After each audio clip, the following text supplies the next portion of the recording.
प्रणाम भाभी। तो भैया ने फाइल मंगाई है इनकम टैक्स में। अंदर आओ। कोई मेहमान आ रहे हैं? सिर्फ तुम्हारे लिए बनाए हैं।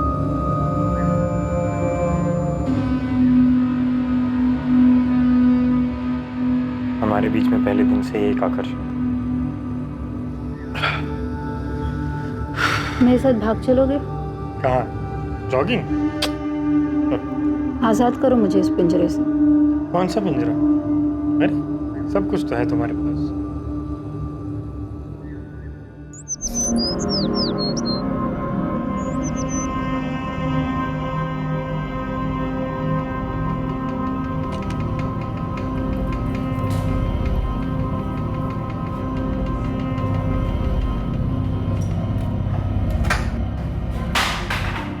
क्या हुआ राकेश? राकेश!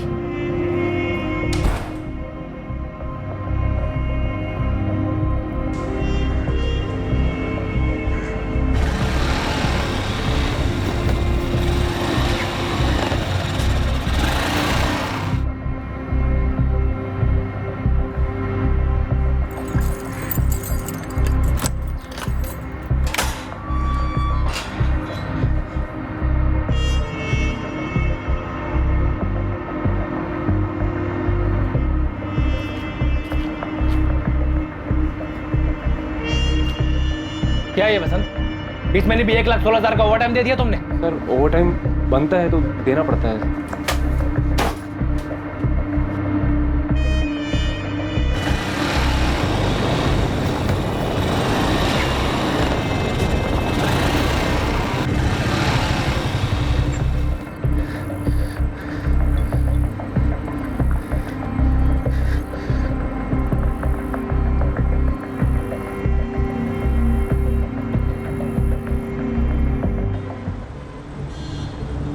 बाइक का नंबर क्या है? MH XX 342A। वैशाली, तुम्हारे पति राकेश सिन्हा करते क्या? इंजीनियरिंग वर्कशॉप है, उनकी अपनी फैक्ट्री यूनिट है। क्या बात कर रहे हैं आप? जितना पुराना रिश्ता है ना हमारा, उतना ही पुराना रेट है।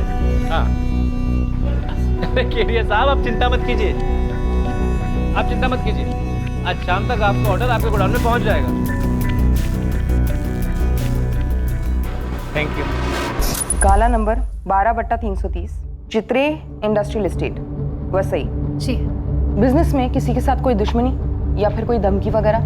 नहीं मैम, मुझे तो कभी कुछ बताया नहीं। कोई लोन या फिर कोई बड़ा घाटा? बिल्कुल नहीं मैम, उल्टा काफी अच्छा चल रहा है उनका। अभी हमारी 5वीं एनिवर्सरी के लिए आपने ज्वेलरी बनाई, साड़ियाँ भी खरीदी। ये बताओ, ये सोने का हार तुम्हें पसंद तो आया ना? क्या राकेश रोज इतने सुबह ही अपने वर्कशॉप चले जाते हैं? नहीं, ज्यादातर सुबह 9 बजे निकलते हैं और शाम को 5 बजे तक लौट आते हैं। लेकिन कल रात एक फोन आया था। नहीं, तुम कल सुबह 7 बजे ऑफिस में मिलो मुझे। कोई अगर मगर नहीं सुनूंगा। आ जाना चुपचाप। किससे बात हो रही थी? ये मुझे नहीं पता, लेकिन राकेश बहुत टेंशन में लग रहे थे। क्या हुआ, सब ठीक तो है ना? सुबह 7 बजे ऑफिस के लिए निकलूंगा मैं, नाश्ता करके जाऊंगा। क्या हुआ राकेश? राकेश!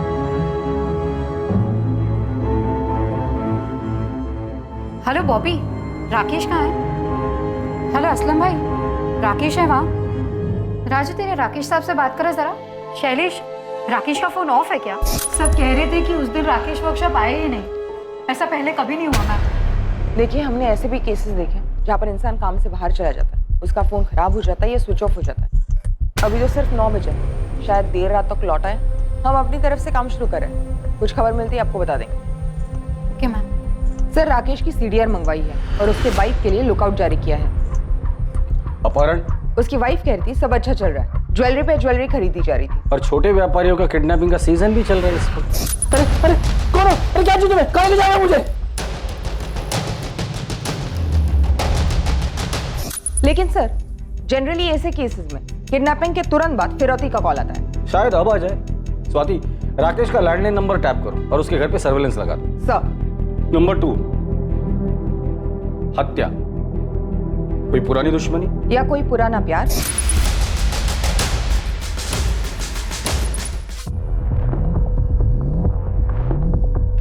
फरार, जर जोरू जमीन का कोई मसला होगा। शायद ये किसी से भाग रहा हो। या इसी ने किसी को मार डाला हो और फिर फरार हो गया था। देखो, किसी भी सूरत में मुझे कॉल मत करना। हाँ हाँ, अब तुम निकलो वरना गाड़ी छूट जाएगी। हो सकता है वाइफ भी राकेश के भागने में शामिल हो और हमारे सामने एक्टिंग कर रही हो। इस वैशाली की भी हिस्ट्री निकल। आत्महत्या? लेकिन सर कोई हिंट नहीं छोड़ा है, ना कोई मैसेज और ना ही कोई लेटर। शायद जोश में आकर एकदम से कर बैठा हो।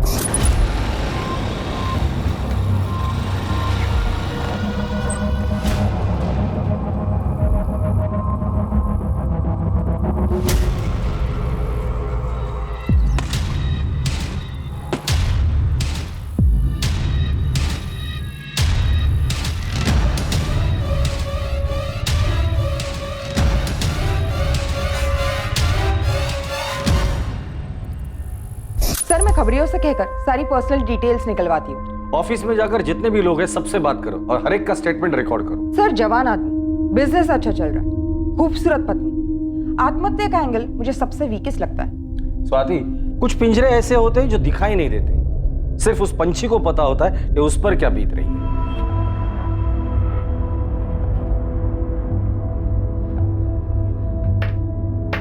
दादू, EMI मैं भर दूंगा जॉब करके, आप सिर्फ डाउन पेमेंट कर दीजिए। अरे मेरी स्कूटर फ्री में दे रहा हूँ ना, लेके जा जा। अरे दादू 30 साल पुरानी स्कूटर है, वो भी आपने सेकंड हैंड खरीदी थी। इससे तो मैं कॉलेज में क्या इस टूटे फूटे घर के कमरे से दूसरे कमरे में ना लेके जाऊँ। सब बैठे बैठे मिल रहा है ना, इसलिए कदर नहीं है तुझे। ओमकार, तुझे मालूम है ना ये घर तुझे मिलने वाला है, फिर भी उसे टूटा फूटा कह रहा है। इससे तो मैं घर ही ना बोलूं, पिंजरा है पिंजरा।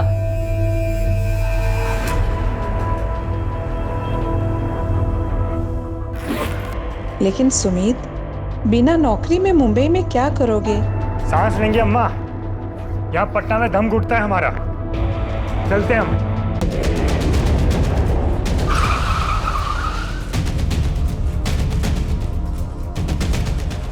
मैडम, मैं राकेश सिन्हा का मैनेजर हूँ। मैम, मेरा नाम बॉबी पिंटो है। ये राजू माने, शैलेश कोटियान और असलम दलवाई, ये हमारे परमानेंट वर्कर्स हैं।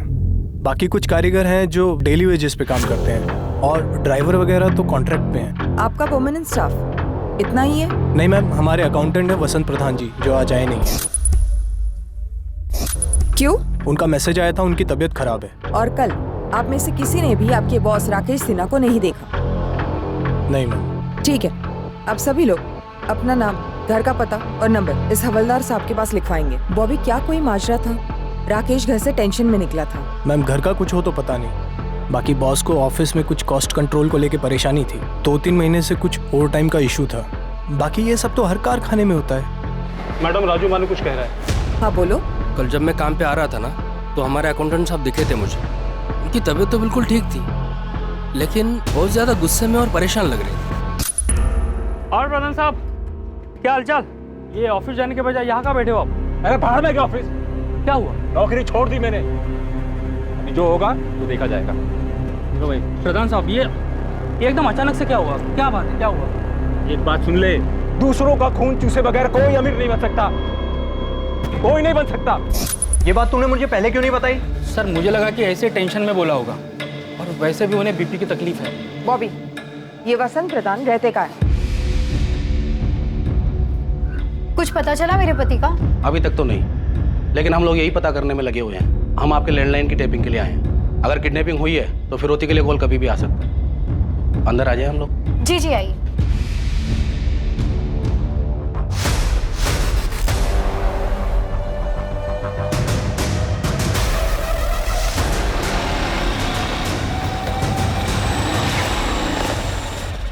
वसंत प्रधान, तुमने राजू से राकेश सिन्हा के यहाँ की नौकरी छोड़ने की बात की थी? हाँ, बोला था, राजू से बोला था, और ये सच भी है। मैंने नौकरी छोड़ भी दी। कब और क्यों? परसों रात को मेरी तबीयत सच में डाउन थी, बीपी हाई था, तो रात को राकेश सर का फोन आया था। राकेश सर, मैं कल छुट्टी लेना चाहता हूँ, मेरी तबीयत ठीक नहीं है। नहीं, तुम कल सुबह 7 बजे ऑफिस में मिलो मुझे, आ जाना चुपचाप। सर, मैं दूसरे दिन यानी कल सुबह 6:55 को मैं जब ऑफिस पहुंचा, राकेश सर पहले ही आ चुके थे, और मुझे पहले से मालूम था कि उन्हें किस बात का गुस्सा था। कितना कट मिलता तुझे? क्या कह रहे हैं सर आप? और मत, तुमने मुझसे इंक्रीमेंट मांगा था, मैंने कहा था दिवाली तक रुक जाओ बस, लेकिन नहीं, ऐसे पैसे कमाओगे तुम। कोई वर्कर आधा घंटा एक्स्ट्रा काम करता है तो उसकी आधी शिफ्ट का ओवर टाइम लगा दोगे। कितना कट मिलता है तुम्हें? ओवर टाइम कहा था? अरे सर, अगर मैं चोरी चपाटी घपलेबाजी करता ना तो आज आपके जैसा ऐसा फैक्ट्री का मालिक बन गया होता। मतलब क्या तेरा? मैं फ्रॉड करता हूँ? अरे खून चूसते हो तुम गरीबों का। अकाउंट संभालता है ना तुम, खुद ही अपना हिसाब क्लियर कर, कल से आने की जरूरत नहीं। आउट। हाँ ठीक है, जा रहा हूँ। वैसे भी मैं नहीं आने वाला था राकेश से ना। आउट। अरे जा रहा हूँ। क्या किया राकेश के साथ? मैं राकेश के साथ क्या करूंगा? और उसके साथ कुछ हुआ नहीं है। साले ने मार्केट से बिजनेस के नाम पे पैसा उठाया होगा, खर्च दिया होगा कहीं, या कहीं लगा दिया होगा और अब फरार हो गया।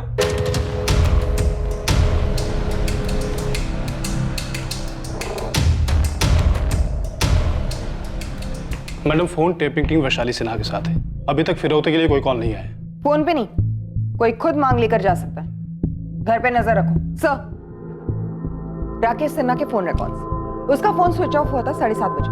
लोकेशन? उसका ऑफिस। वो ऑफिस में था। तब से कि मैं झूठ बोल रहा हूँ? मैंने एक पैसे का झूठ नहीं बोला है सर। मैं कभी झूठ नहीं बोलता, और झूठ बोलता तो आज बड़ा आदमी बन गया होता मैं। अभी मैं जाऊं? मेरा सर फट रहा है। ठीक है, जाओ।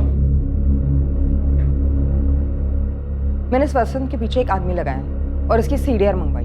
स्वाति, इस राकेश के बाकी 4 एम्प्लॉय, राजू माने, शैलेश कोटियन, असलम दलवाई और मैनेजर बॉबी पिंटू, इन्होंने जो स्टेटमेंट दिया था वो वेरीफाई किया?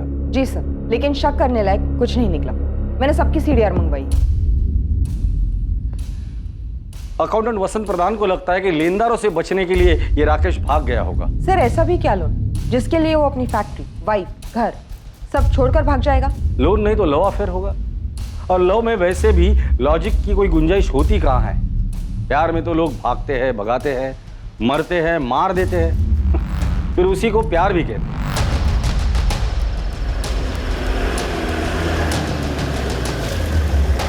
सर, वो अपना लो।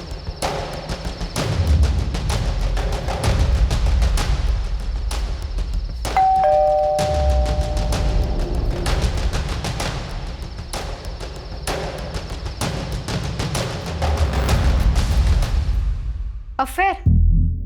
मेरे हस्बैंड का? तुम्हें कभी शक हुआ था?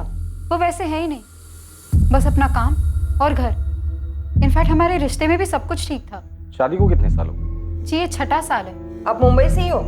नहीं, हम असल में पटना से हैं। मुंबई कब आए थे? बस 1 ही साल हुआ है। पटना में क्या बिजनेस था? यही सेम बिजनेस था।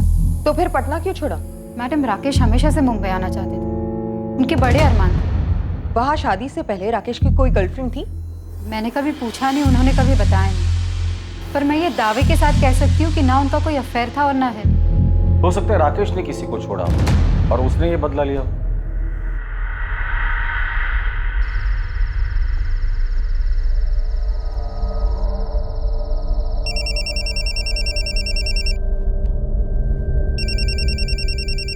उठाए मैडम और उसे बातों में लगा के रखिए। हेलो, सुमित बोल रहा हूँ। कौन सुमित? कौन हो आप और मेरे पति कहाँ हैं? Hello hello,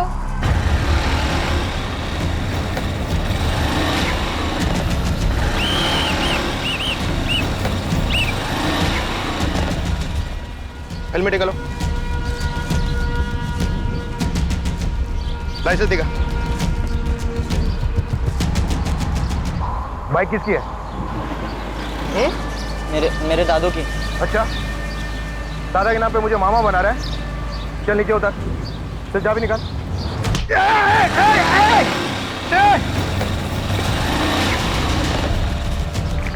control room, red alert वाली मोटर बाइक नंबर MS-XX-342 है, थाने गुरुजी रोड की तरफ गई है।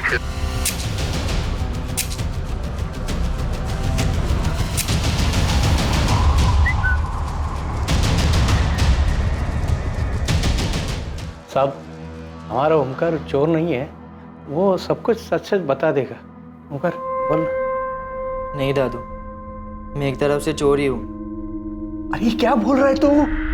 सर, वो बाइक काफ़ी देर से वही के वही खड़ी थी, खाड़ी के पास, और उसमें चाबी भी लगी थी। मुझे तो उसे पहली बार देखकर लव हो गया था, और उसके आसपास कोई था भी नहीं।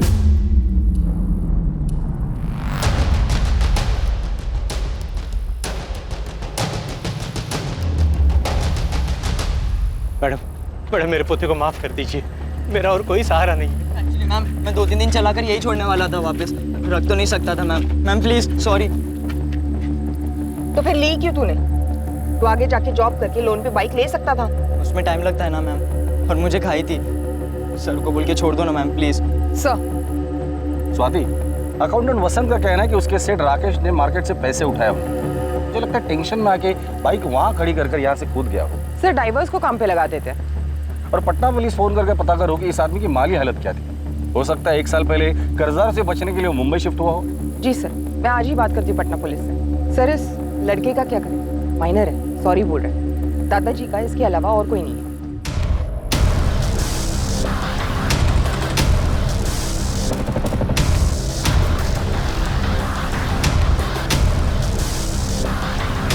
सर हेलमेट मिला है और बैग, उस बैग के अंदर मोबाइल। सर लास्ट बैग होगी, हो सकता है किसी किनारे पर मिल जाए। मुंबई, पालघर और कोकण कोस्टल पुलिस को इन्फॉर्म करो और वैशाली सेना को बुलाकर इन चीजों की शिनाख्त करवा लो।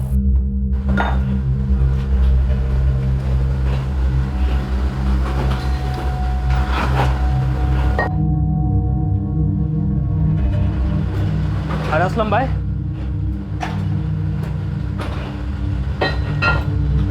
क्या हुआ असलम भाई? आग हो गए? कुछ नहीं, कुछ नहीं। देखो बॉबी, राकेश की पत्नी मिसेस सिन्हा भी मेरे चेक पे साइन कर सकती है। ये है मेरा पूरा हिसाब और मुझे आज ही चेक चाहिए। सवाल ही नहीं उठता वसंत जी, इतनी खुदगर्जी भी ठीक नहीं। अरे राकेश साहब गायब है, इतनी टेंशन है और आप। अरे टेंशन को लिखो लेजर में और किधर समंदर में जाके फेंक दो, क्योंकि राकेश तो अब लौट नहीं से रहा। क्या आप फालतू बातें कर रहे हो वसंत जी? अरे अच्छा नहीं बोल सकते तो कम से कम मनहूस बात तो मत करो।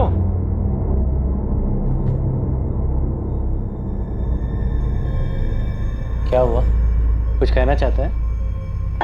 ओमकार, मैं तेरे बाप का भी बाप, मुझे मालूम है तू कुछ कहना चाहता है, कुछ छुपा रहा है मुझसे। पुलिस ने बड़ी मुश्किल से माफी दी, बोल क्या बात है? मैं जरा बाहर घूमने जा रहा हूँ, स्कूटर ले जाऊँ?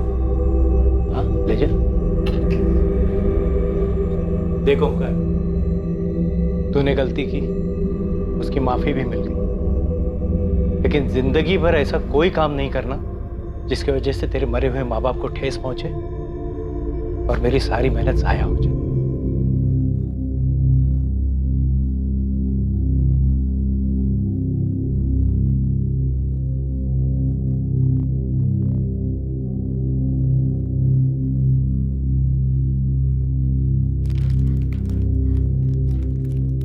राकेश ने सुसाइड किया? कंफर्म नहीं है, पर इस वक्त इसी चीज की संभावना काफी है। पर क्यों? और उनकी बॉडी? देखिए, बॉडी आज कल परसों शायद हफ्ते भर में मिल भी जाएगी, लेकिन हमारे लिए ये जानना जरूरी है कि राकेश ने आत्महत्या क्यों की, ऐसी कौन सी मजबूरी थी, और आपको उसके लिए हमें कोऑपरेट करना पड़ेगा। क्या उन्होंने मार्केट से बहुत बड़ी रकम उठाई थी? ऐसा कुछ नहीं था सर, मैं आपको बता चुकी हूँ, सब सही चल रहा था और अब ये सब। आप श्योर हैं ये सब सामान आपके पति राकेश का ही है? जी मैम, मुझे विश्वास नहीं हो रहा कि मेरे पति सुसाइड कर सकते।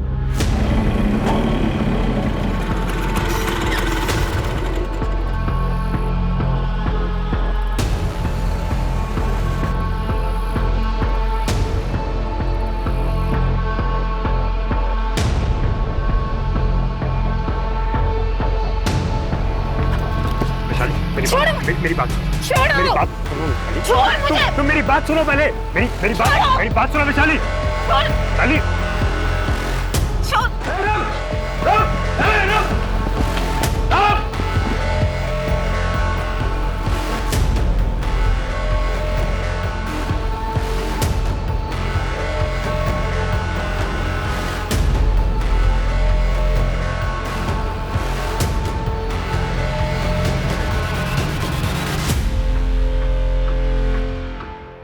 मैनेजर बॉबी, वर्कर्स राजू, शैलेश और असलम और अकाउंटेंट वसंत, सबके सीडीआर आ गए, स्कैन किए गए, लेकिन शक करने लायक कुछ नहीं निकला। पटना पुलिस का क्या कहना है? सर, उन्होंने राकेश के पटना वाले बैंक से बात की। बैंक स्टेटमेंट से पता चला है कि मुंबई आने से पहले राकेश का बैंक बैलेंस और इन्वेस्टमेंट काफी अच्छे थे, प्रॉपर्टी है, भारी इंश्योरेंस पॉलिसी है, और तो और जितने क्लाइंट्स उसके पटना में थे, जितनी कमाई थी, उसके आधे भी मुंबई में नहीं थे। कोई पर्सनल इश्यू तो होगा ही होगा। वहां के खबरियों का क्या रिपोर्ट है? अपने माँ बाप का इकलौता बेटा था राकेश। माँ बाप काफी पहले गुजर गए थे और रिलेटिव्स ऐसे कोई था नहीं।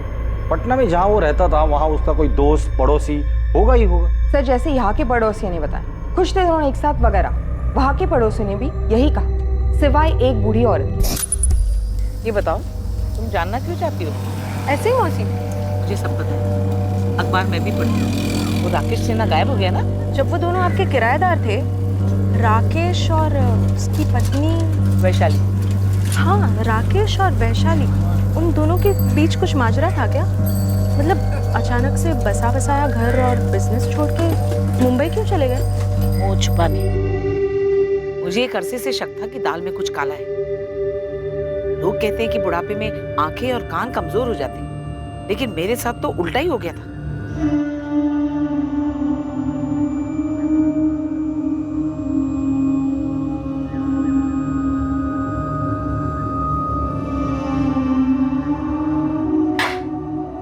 नमस्ते काकी। जीते रहो बेटा। किराया देने आया था। आओ अंदर आओ। लीजिए काकी, गिन लीजिए। काकी आपसे एक बात करनी थी मुझे। हमें भी तुमसे एक बात करनी है, लेकिन पहले तुम बोलो। खुद का मकान बनाना चाहता हूँ, सोचा एक बार आपसे पूछ लेता हूँ, क्या आप अपना मकान हमें बेचेंगे? बेटा तुम मेरा मकान खरीदना चाहते हो, लेकिन तुम्हारा घर बिक चुका है। क्या? तुम्हारे घर में आग लगी हुई है, पहले जाके उसे बुझाओ। मैं जानती हूँ कि तुम्हें सब कुछ पता है, लेकिन तुम चुप हो। मैं भी सब कुछ जानती हूँ, लेकिन तुम्हारी भलाई के लिए मैं भी चुप हूँ। लेकिन जानते हो, जब ये सारी बात मोहल्ले में लोगों को पता चलेगी तो क्या होगा? उस लड़के का तो कुछ नहीं जाएगा, वो तो भाग जाएगा, लेकिन मुंह तुम्हारा काला होगा।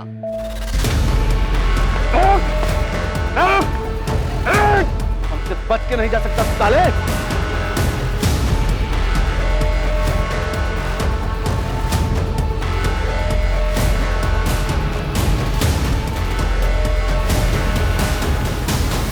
सर मैंने नहीं मारा राकेश भाई को। कैसे मारा और लाश कहाँ ठिकाने लगा दी? अरे सर मैं कह रहा हूँ मैंने नहीं मारा राकेश भाई को। ये तुम्हारे अकेले का काम तो हो नहीं सकता सुमित। किसने साथ दिया था तुम्हारा? फैक्ट्री से कोई था या पेशेवर हत्यारा था? सर मेरा यकीन कीजिए, मैं आपको कह रहा हूँ मैंने नहीं मारा राकेश भाई। और क्यों मारा वो बताओ।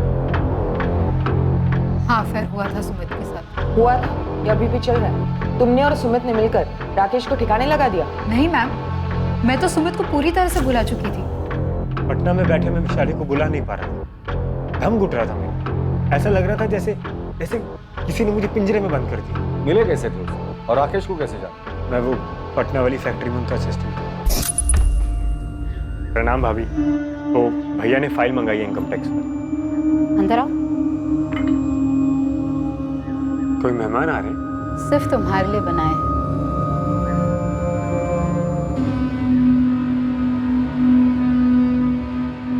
हमारे बीच में पहले दिन से एक आकर्षण। मेरे साथ भाग चलोगे? कहाँ? जॉगिंग? आजाद करो मुझे इस पिंजरे से। कौन सा पिंजरा? अरे सब कुछ तो है तुम्हारे पास। सब कुछ होकर भी मेरे पास कुछ नहीं था, पर मुझे पता था कि सुमित ये बात कभी नहीं समझेगा। वो अफेयर बस जरूरत से निकली, मेरी ये गलती थी। ऐसे क्या जरूरत आ पड़ी कि तुमने अफेयर किया? क्या था ये पिंजरा?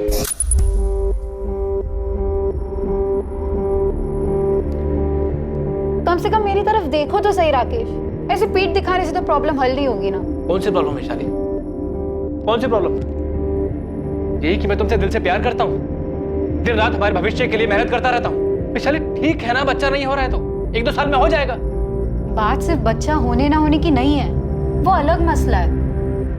मसला है इस बेडरूम का, जो तुम्हारी और मेरी दोनों की खुशी के लिए बना है। 4 साल से कह रही हो राकेश, डॉक्टर के पास चलते बात करते हैं किसी से। वैशाली तुम्हें क्या बात करनी है किसी डॉक्टर से? क्या कहना है किसी को? यही कि हम दोनों के बीच में संबंध बेहतर कैसे कर सकते हैं, कैसे खुश रह सकते हैं, एक दूसरे को सेटिस्फाई कैसे कर सकते हैं। वैशाली मैं सेटिस्फाई हूँ, तुम्हें क्या चाहिए मुझे समझ में नहीं आ रहा है। तुम हमारी प्राइवेट जिंदगी की दुनिया में नुमाइश क्यों करना चाहती हो? कौन सी प्राइवेट जिंदगी? हाँ, कौन सी प्राइवेट जिंदगी? एक झूठ ही जी रहे थे हम, एक झूठ जो राकेश ने खुद को बोल रखा था कि सब कुछ सही है, कोई प्रॉब्लम नहीं है। देखो जो हुआ सो हुआ, मैं इसे तुम्हारी गलती समझकर माफ करने के लिए तैयार हूँ। मुझे माफी नहीं राकेश, डिवोर्स चाहिए। मैंने मुंबई में सारी सेटिंग कर ली है, अगले हफ्ते मुंबई निकल रहे हैं। मुझे मुंबई नहीं जाना, वहाँ कौन है हमारा? तभी तो मुंबई जा रहे हैं, क्योंकि वहाँ हमारा कोई नहीं है। वहाँ हमारे बारे में किसी को कुछ पता नहीं होगा। लेकिन हमें तो पता होगा हमारे बारे में। उसे खुद से कब तक छुपाते रहेंगे राकेश? क्रेडिट कार्ड है तुम्हारे पास, जितनी भी शॉपिंग करनी है दिल खोल के कर लो। जिससे भी मिलना है एक आखिरी बार मिलो। और मैं वो आखिरी बार भी सुमित से नहीं मिली। और अब राकेश गायब क्या हो गए ये सुमित अचानक से पूरे 1 साल बाद यहाँ धमक गया है। वैशाली ने बोला था मुझसे कि राकेश भाई हमारे बारे में सब कुछ जानते हैं, लेकिन उन्होंने कभी सामने से मुझे कुछ नहीं पूछा और ना ही नौकरी से निकाला। मुझे थोड़ा बुरा भी लगता था। लेकिन अफेयर जारी रखा। मेरी तरफ से तो कभी खत्म ही नहीं हुआ था सर, लेकिन वैशाली ने उसके बाद मुझे कभी कांटेक्ट नहीं किया। उसके बावजूद तुम यहाँ मुंबई में आ गए और फिर दोनों ने मिलकर राकेश को मार डाला। नहीं सर, बिल्कुल नहीं। जब मैंने अखबार में पढ़ा कि राकेश भाई गायब हो गए हैं, शायद सुसाइड हुआ हो, मर्डर हुआ, मुझे लगा मुझे वैशाली के साथ होना चाहिए, शायद फिर से हमारा रिश्ता जुड़ जाए। मैम ऐसा कुछ था ही नहीं हमारे बीच, बस 4-6 दफा फिजिकल संबंध हुए थे। मेरी गलती थी, मैंने डिवोर्स मांगा, राकेश ने दिया नहीं। मैंने समझौता कर लिया था अपने तकदीर के साथ, कबूल कर लिया था कि मुझे शायद इस जिंदगी में वो शारीरिक सुख नसीब नहीं होगा। वैशाली, क्या तुम्हें ऐसे लगता है कि तुम्हारे सुमित वाले अफेयर की वजह से राकेश को अपनी कमियों का ज्यादा एहसास हुआ हो और उसने आत्महत्या कर ली हो?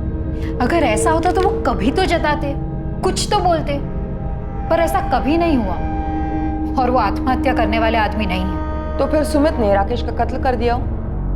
माना मैं उसके लिए यहाँ चला आया, उसे कभी बुला नहीं पाया, लेकिन मैं इतना गया गुजरा इंसान भी नहीं हूँ कि किसी का कत्ल करने का सोचूं। सर, राकेश भाई के गायब होने में मेरा कोई हाथ नहीं है। तुम्हारा हाथ है या और हाथों ने तुम्हारा हाथ बटाया था, ये तो बहुत जल्द पता चल ही जाएगा सुमित।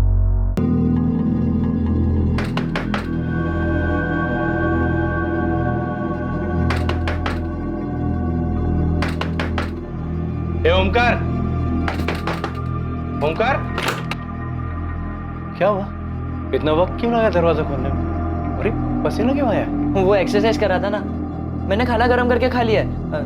दोस्तों से मिल के आता हूँ जरा। इस वक्त? हाँ, वो कल टेस्ट है ना, तो तैयारी करनी है।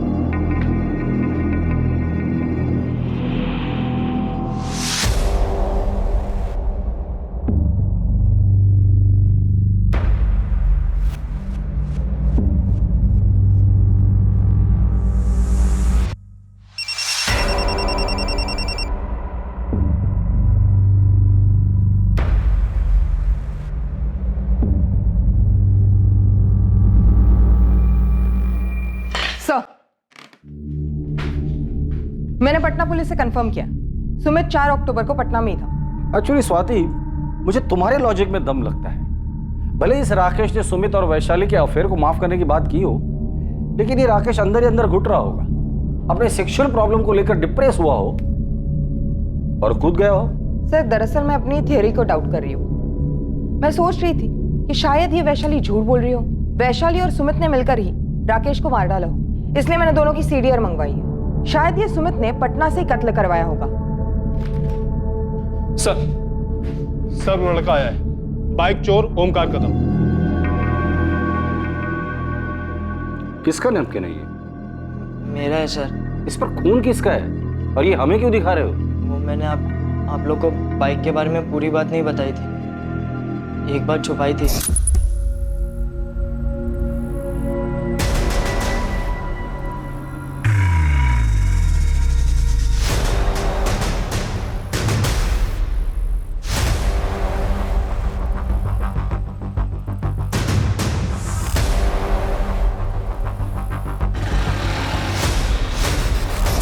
इतनी इंपॉर्टेंट बात तुमने हमसे छुपाई क्यों? वो मुझे लगा कि आप लोग मुझ पर शक करेंगे। तो अब तुम्हें अचानक ऐसे क्यों लगा कि हम तुम पर शक नहीं करेंगे?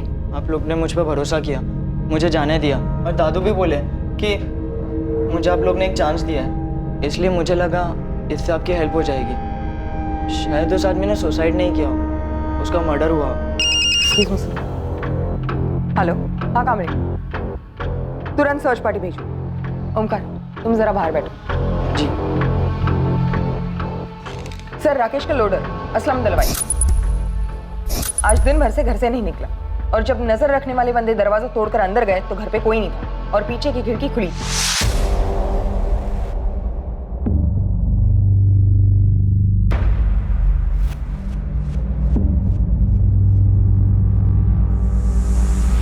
स्वाति, इसे फॉरेंसिक लैब भेज दो और उस असलम को अपनी कस्टडी में ले लो।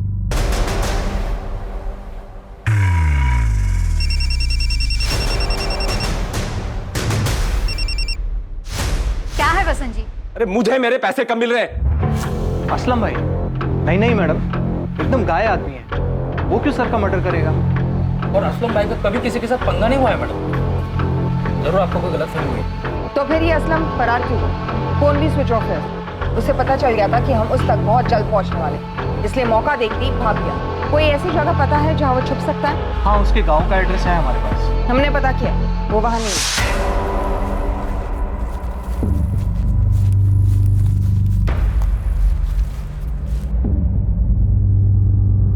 सर, इस सुमित और वैशाली के बीच पूरे 1 साल कोई कांटेक्ट नहीं रहा, सिवाय 3 दिन पहले जब सुमित ने वैशाली को कॉल करना शुरू किया, जो कि उसने कबूल किया। दोनों की कॉल लिस्ट में ऐसा कोई नंबर भी नहीं जिससे उन पर शक जाए। लेकिन एक गौर करने वाली बात है, हाल ही में अकाउंटेंट वसंत प्रधान की तरफ से वैशाली को कई कॉल्स किए गए। मेरी मेहनत की कमाई है सर, और मुझे इस वक्त उसकी सख्त जरूरत है।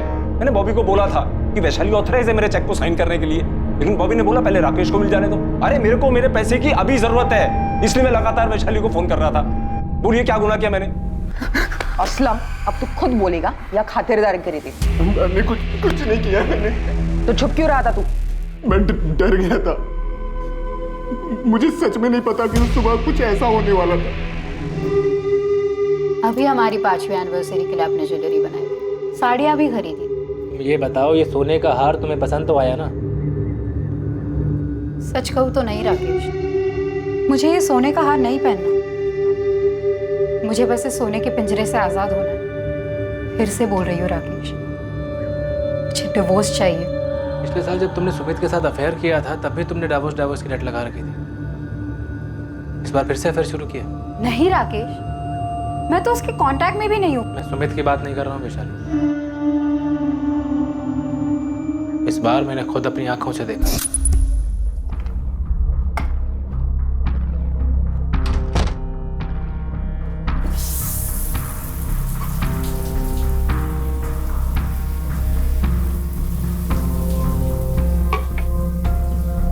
वैशाली, मैं बॉम्बे साइड जा रहा हूँ, 2 पार्टीज की मीटिंग है, देर रात लौटूंगा। ठीक है।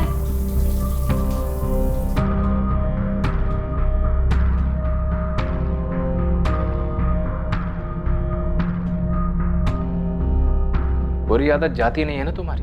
जिसे तुम बुरी आदत कह रहे हो ना राकेश, वो हर इंसान की जरूरत है, पर तुम्हारी समझ के परे। सब समझते, पर तुम ये नहीं समझते हो कि आदमी बस एक खुशी नहीं दे पा रहा तुम्हें, बदले में हर तरह की खुशियां देता है तुम्हें। तुम्हारे नाम की एफडी, जमीन, कंपनी में पार्टनरशिप, हर तरफ तुम्हारा नाम लिखवाता हूं मैं। साड़ियां लेके देता हूं, जेवर लेके देता हूं, सब तो लेके देता हूं तुम्हें, लेकिन नहीं, तुम्हें तो बस जानवर की तरह इस्तेमाल। एक बात बताओ, अगर तुम्हें भूख लगी हो और मैं तुम्हारे लिए गाना गाऊं तो, या घर सजाओ तो, या खुद सज सज कर तुम्हारे पैर दबाओ तो, इससे तुम्हारी पेट की भूख मिटेगी? विशाली, दुनिया में से कई जोड़े हैं जो बिना एक दूसरे के साथ शारीरिक संबंध बनाए खुश रहते हैं। उन लाखों जोड़ों ने आके तुम्हें खुद बताया, तुम गए थे उनके बेडरूम्स में देखने? विशाली, मैं दूसरी बार भी तुम्हें माफ करने की। प्लीज प्लीज, माफी शब्द का इस्तेमाल भी मत करना तुम। और एक बात और सुन लो, ये जो बार बार तुम जेवर साड़ी की बातें करते हो ना, तो मुझे घिन आती है। इसलिए नहीं कि तुम इन सबसे मेरी बेडरूम की नाखुशी को खरीदना चाहते हो, बल्कि इसलिए क्योंकि ये अपने आप में भद्दे है, मेरी पसंद के नहीं है, जरा भी नहीं। तुम सब कुछ सिर्फ और सिर्फ अपनी पसंद से लाते हो। कभी मेरी पसंद नापसंद जाने की कोशिश की तुमने? बस अपने लोगों में अपना नाम रोशन करवाना चाहते हो। समाज में भले ही लोग तुम्हें किसी हीरो का खिताब देते होंगे, लेकिन मेरे लिए तुम सिर्फ एक जीरो हो। मैं तुम्हारे नाम के आगे से सारे जीरो काट देता हूं, एक दमड़ी भी नहीं दूंगा तुम्हें। इंश्योरेंस से लेकर प्रॉपर्टी से लेकर हर जगह से तुम्हारा नाम मिटा देता हूं, फिर तलाक दूंगा तुम्हें। उसके बाद ये वीडियो ऑनलाइन डाल दूंगा ताकि हर कोई इसका मजा ले पाए, तुम्हारे माँ बाबा, भाई बहन सब, और तुम्हारे प्रेमी की पत्नी और सबकी फैमिली, सबके सब। कुछ दिनों तक राकेश और वैशाली के बीच भारी तनाव रहा। नहीं, तुम कल सुबह 7 बजे ऑफिस में मिला मुझे, कोई अगर वगैरह नहीं सुनूंगा। क्या हुआ, सब ठीक तो है ना? सुबह 7 बजे ऑफिस के लिए निकलूंगा मैं। और आखिरकार वो दिन आ ही गया जब इस साजिश को अंजाम दिया जाने वाला था।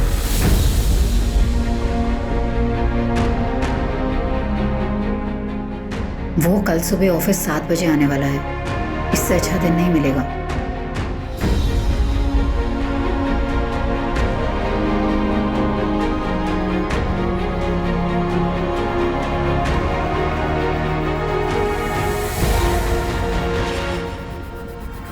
निकल दो।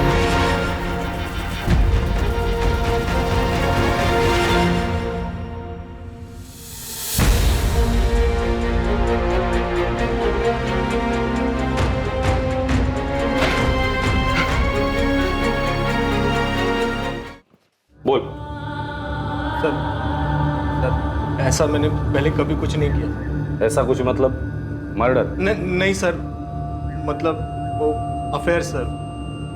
सर मेरा फर्स्ट टाइम था सर।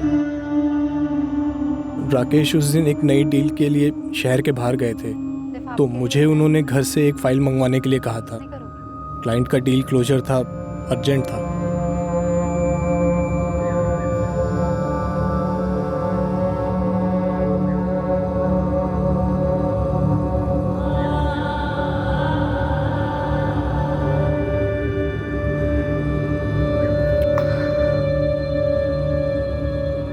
उसे पता चल गया बॉबी। क्या? कभी? काफी दिन हो गए। फिर उसने अभी तक मुझे कुछ बोला क्यों नहीं? वो उसका स्टाइल नहीं है। जो बोलना है मुझे बोल रहा है। क्या बोला? यही कि डिवोर्स देने को तैयार है। डिवोर्स? वैशाली मैं शादीशुदा हूँ, मतलब बच्चा ऑन द वे है। तुमसे शादी करने की बात नहीं कर रहा। मैं खुद ऐसा डिवोर्स नहीं चाहती जहां वो सारी प्रॉपर्टी, इंश्योरेंस कंपनी, हर जगह से मेरा नाम निकले। और ना सिर्फ मुझे रास्ते पर लाए, पर तुम्हें भी रास्ते पर लाए। मुझे? उसने बेडरूम में कैमरा छुपाया था बॉबी। कह रहा है वायरल कर देगा। तुम्हारी शक्ल, मेरी शक्ल, सब कुछ काफी साफ नजर आ रहा है। अब कुछ नहीं, बस राकेश को मार डालना होगा। क्यों जोक कर रही हो वैशाली? सीरियसली बोलो ना, क्या करना है? मैं मेरी जिंदगी के बारे में कभी जोक नहीं करती बॉबी। हम उसे मार डालेंगे। कंपनी की 50% पार्टनरशिप तुम्हें दूंगी और हमारी बेडरूम की पार्टनरशिप जारी रहेगी जब तक दोनों में से कोई बोर ना हो जाए। ये घर, पटना वाला घर, इंश्योरेंस का पैसा और बैंक में जो कुछ भी है सब कुछ तुम्हें मिलेगा ना? अब आए ना लाइन पर। सारे पैसों का 20% तुम्हें दूं। अब बोलो कब और कैसे करना? आज दुनिया से भी जाएगा, सब कुछ तैयार है। हम लोग फ़ोन या एसएमएस पर कभी बात नहीं करते थे, सिर्फ सोशल नेटवर्क पर या मैसेंजर पर, इसलिए आप लोगों की नज़र में कभी नहीं आए। मुझे या वैशाली को पता नहीं था कि राकेश ने अकाउंटेंट वसंत जी को ही बुलाया था मीटिंग के लिए।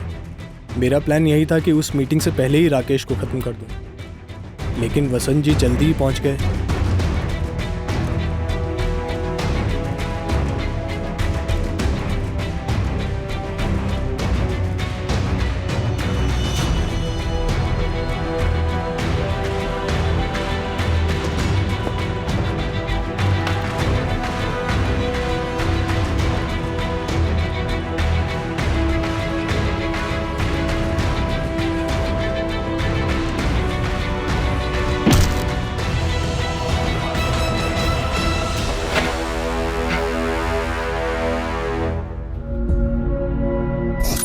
मुझे राकेश सर ने खुद एक रात पहले फोन किया था। किस बारे में? जी सर। असलम, कल 7:30 बजे आ जाना ऑफिस। जी सर। वो किस लिए सर? हमारा काम बढ़ाने का सोच रहा हूँ। पूरा गाला मैनेज कर सकोगे बतौर मैनेजर? जी सर, आराम से सर। इसलिए गया था मैं वहां, कितने अरमान लेकर, और क्या देखता हूं, और क्या किया मैंने, इतना बड़ा गुनाह। सुन, मुझे बस घर जाने दीजिए। मैं यही कहूंगा कि मैं जल्दी आया। काम कर, मेरे साथ ऊपर सेप्टिक टैंक पर चल। राकेश सर की बॉडी को ठिकाने लगाना है और एक खून भी साफ करना है। देख, ये कांड शांत होने तक किसी को कुछ नहीं पता, ठीक है? जैसे ये कांड शांत हो जाएगा ना, मैं तेरे को मैनेजर बनाऊंगा, पक्का। मैंने डर के मारे आप लोगों को भी झूठ बोला कि राकेश सर आए ही नहीं, जबकि आए थे तो बॉबी ने उन्हें मार भी दिया। बॉबी, लाश अब भी वही है सेप्टिक टैंक में? बैग, मोबाइल और हेलमेट नदी में किसने फेंका?